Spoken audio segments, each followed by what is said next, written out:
A subdelegada do Goberno xunto a outras autoridades da Garda Civil, Policía Nacional e Policía Local concentros esta mañá en Pontevedra para celebrar o Día Mundial de Recordo das Vítimas de Tráfico e os seus familiares.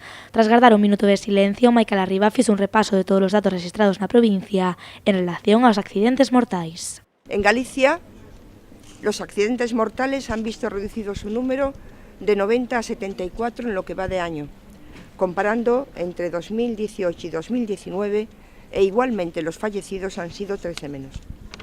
En la provincia de Pontevedra, el número de accidentes con víctimas son menores en estos primeros 11 meses del año, comparándolo con 2018.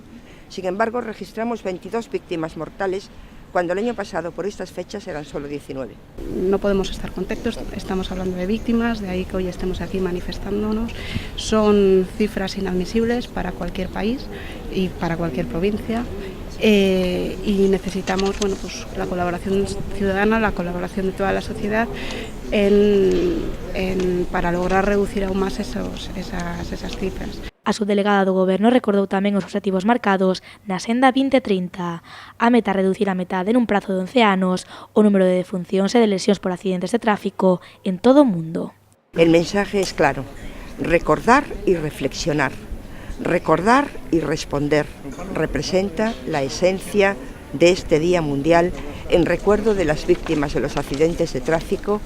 O consumo de alcohol, o exceso de velocidade e as distraccións ao volante seguen a ser as principais causas dos accidentes de tráfico na nosa provincia. Son conductas que hay que seguir influyendo en ellas con nuestra vigilancia, la presencia y seguir actuando. Pero no obstante, donde más actuamos, donde más nos significamos, ahí sí se notan reducciones. En grandes eventos, ahora que vienen las fiestas navideñas, pues vamos a seguir insistiendo en el tema de alcohol y drogas, y ya hemos comprobado en determinadas zonas donde con nuestra presencia continua al final sí se reduce el consumo de, o por lo menos la conducción habiendo consumido este tipo de sustancias.